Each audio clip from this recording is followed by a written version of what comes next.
Good evening. Thank you for joining us tonight. If you have any problems viewing the podcast, please refresh your screen. That usually works. I have a brief presentation to make. Then we will open up to questions and answers. We plan to keep this to 30 minutes tonight. And I promise any of the questions you send in that we're unable to answer tonight, I will be sending you an email with a response. Okay, the screen will now switch over to our slides. So I'm going to wait a minute till I see that come up. Hopefully you can all see the PowerPoint slide now. Remember, if you have a question, you can type it in any time during my presentation in the box below the screen.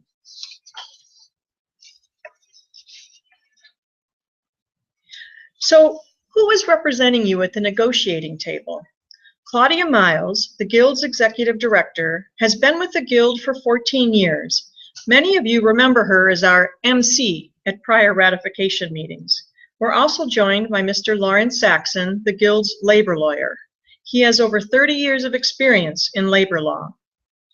Your fellow pharmacists, Greg Ehlers, Alan Lee, Nora Lee, Nicole Pollock, Laura Pringle, and Mark Smith round out the team. They're all here with me in the room tonight, even though you can't see them. If you ever have questions, you may always reach out to anybody on the negotiating committee. We've been at the table talking for 11 sessions. Contract talks are the time we sit down with the employer and resolve any issues we have with the current contract language and working conditions and review benefits, wages, and other compensation. The goal is to reach a tentative agreement, or a TA, which we then bring to you, the membership, to vote to accept or reject. Once we have a tentative agreement, we need the membership to vote to either accept or reject the offer, and that's how we end up with a contract. Unlike in prior years, when we held a live meeting and voted in person that night, we've decided this time to change the process to a secure vote by mail to allow you time to consider the offer and make your decision. First, once we have a TA, we're going to have another webcast similar to this, in which we will provide all of the details of the offer and answer your questions. Next, you will receive a detailed written summary outlining the contract changes. This will be mailed to your home along with a secure ballot. You will be able to ask questions so you are confident that you understand the offer. You will then have time to reflect and make an informed decision and return your vote. As you recall, we did a member survey before negotiations started. Based on that survey, we heard from you that the main areas of concern were wages and compensation, workplace conditions, benefits, especially retirement-related items, and job security. Until we get a better idea of where the talks will go, it's hard for me to share specifics with you tonight. I hope you understand that. It's not because our team doesn't trust all of you, but it's because sharing details now hinders our ability to get the best possible contract. And we know this is not a private broadcast. Kaiser's listening. But I can share with you a few things about what we've been talking about. We have asked for wage increases in each year of the contract, consistent with what we know Kaiser is giving all other employees. We think this is only fair given the contribution of pharmacists to the organization. Highlighted this last year with the EPIMS implementation. We knocked it out of the park, reflected by our results in the Northwest compared to other regions. I am amazed every day by the work you all do. Our patients' lives are better because of us, and Kaiser should acknowledge our outstanding contribution through our wages. We also recognize our wage step structure is condensed compared to all the other employees, and we have proposals to correct that. Lastly, we heard it loud and clear from the surveys that evening differential needs to be adjusted. Workplace conditions have clearly eroded in recent years. Some of this was driven by EPIMS, but the majority was not. We know our part-time folks are tired of being forced to work too many hours. Those who want to have their status changed, be it on-call to part-time or full-time or reverse, have been frustrated by the lack of upcoding and downcoding. We are having deep discussions about this at the table. We are also spending time talking about how we schedule vacation and vacation accrual. We are trying to enhance both the defined benefit and defined contribution pensions, as well as early retirement actuarial table to match the benefits of other professionals in the organization. Kaiser has proposed reductions in your retiree medical. Kaiser is refusing to provide you protections against outsourcing of our work. They have agreed to this protection for other employees. This is deeply disappointing to us. We are trying to further refine the process for keeping pharmacists from being displaced from their current working geographical areas. We know the location you work is important to you, and we are trying to prevent random reassignment to staffing based on employer convenience. Our goal is to provide better security for you, our members. I wish we had better overall progress for you tonight to report. Although both sides have shown great effort to talk about some issues and find solutions, we're pleased with that. But the key issues that we know you care about, like wages, retirement security, job security, and working conditions, we remain far apart on. This is the time we need to decide as a group what we want our future to be. We know we add tremendous value to Kaiser. And we also know Kaiser has to be successful as a business and our employer for us to be successful. We have to decide how all of that should be reflected by our contract. Because we were unable to reach an agreement tonight, and our contract expires tomorrow on April 30th, 2015, we are asking a mediator join our talks. Kaiser has not agreed to extend your contract. They have agreed to meet with us again on May 7th to continue negotiations.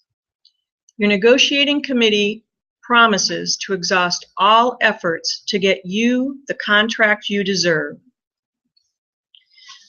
What if, though, we are unable to reach a tentative agreement that we believe reflects our value to the organization? At that point, we would have to consider all our options, talk with you, and see what the membership wants to do. That may or may not include planning for a strike. I don't say that lightly. Strikes are never a winning situation for anyone, but withholding our services is one of the options we have to consider if we believe the employer's not listening to our concerns. What can you do? Sign up and make sure you're getting the e-blast. We're pretty sure we have about 95% of you, but there are a few we know we're still missing.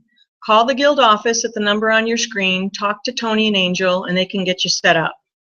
Make sure we have your right mailing address and phone number. Watch for the blast, read them, and respond to the Survey Monkeys. I want to thank you for your prompt response to the Survey Monkey we sent out yesterday. It helped us, one, show how engaged you are, but two, provided valuable information that we were able to share to support our position on some key issues. Our goal is a fair contract, one that shows that we want to continue to advance our profession of pharmacy and quality patient care in a safe practice environment. We want it to reflect the unique value and contribution our pharmacists provide to Kaiser, and we want pharmacists treated with the same respect as other employees. Wear your Guild lanyard. Don't have a lanyard? Talk to anybody on the negotiating committee or give me a call.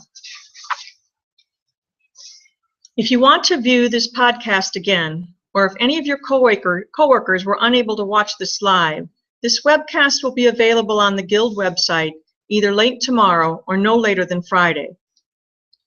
Okay, now we're going to open things up for questions because I'm sure you have a few. All right. Our first question is, are there any changes on retiree medical? I think I mentioned that Kaiser has proposed changes to retiree medical. We don't believe that those changes enhance the product that we currently have. And we have some concerns that it's probably not going to be as valued by you. So we need to talk with you about those. And we plan to be out in the pharmacies and having some meetings between now and in the next few weeks as we're getting ready for further negotiations. I like this. Show me the money. What's going on with wages? All right. I wish I could give you, exact figures of what's being offered across the table, but that's not an appropriate thing to do. And until we have a final offer, anything that's on the table tonight could change. What I can say is we remain far apart on wages still, and that what's being offered by the employer, we do not feel reflects the value of pharmacists to this organization.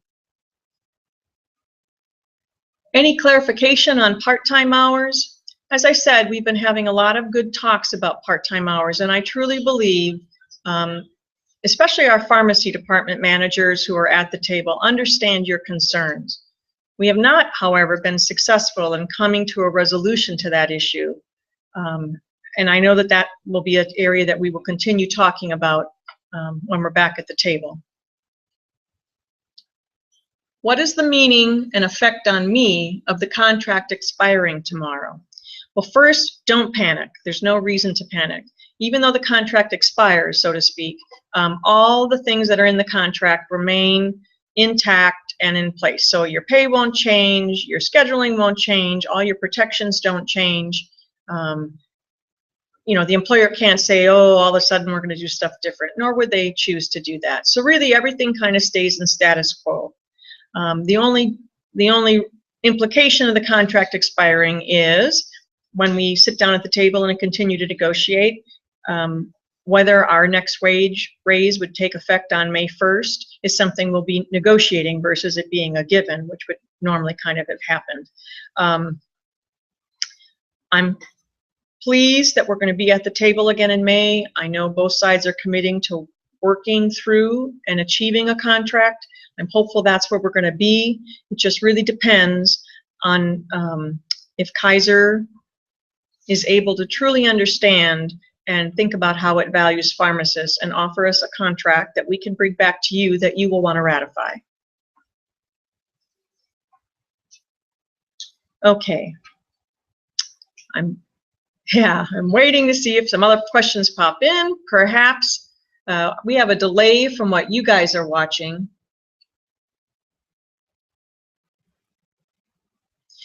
All right, so again, what's really important is that all of us talk together about what do we want to do and what is important to us. And so as I said, we're going to be out in the pharmacies. Maybe we're going to have some off-site meetings. We're not quite sure how the negotiating team is going to structure it. But we definitely want your input and feel you're part of the conversation because you are here with us at the table and we are representing you for sure.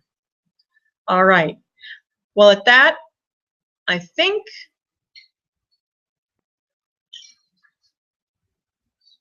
they're just checking to see. I wonder if we're having some technical difficulties on the questions coming in. All right, you guys, thanks for your time tonight. Keep watching for blasts and further podcasts. Oop, wait a minute. Maybe there's a question. That's Mr. Zaxon in the background wandering through. Okay, next question. You've mentioned mediation and weeks of future negotiations. How long do you plan to continue talks? All right, so a mediator is assigned. Whenever you open contract talks, you notify the mediation center and they assign somebody to your talks, and you can have them come whenever the two sides think it's useful. We think it would be useful at this time, and so the mediator will be joining us when we meet again in May. When I said weeks, I meant it's a couple of weeks until we're going to meet again in May. Our goal is to get you a contract as soon as possible, and that will be possible as soon as there's an offer from the employer that's substantial enough that we can take it to you to get it ratified. All right. The monkey survey question was about dual licensure. Why did we want to know that information? I'm really glad this question came up because I got an email from someone else last night. Kaiser wasn't proposing, nor were we proposing or talking about requiring all pharmacists to have dual licensure. Quite the contrary. We are talking about reimbursing people for their licenses. And so we were trying to figure out how many people are dual licensed, how many people are licensed where it's required for their job versus not required for the job, so we could figure out what that would mean financially. So it had really more trying to get a piece of data that Kaiser didn't have and we didn't have so that we could share it and know what we were asking for. Okay. I'm waiting for my technical assistants here to pull up the next question.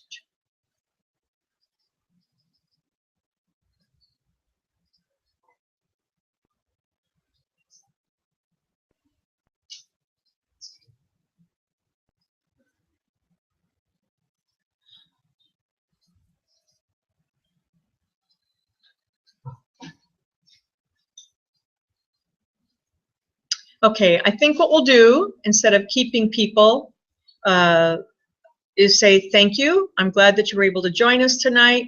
This was meant to be a brief update, and so I'm glad that we're keeping it short. You again can watch this anytime. Tell your colleagues, go to the Guild website.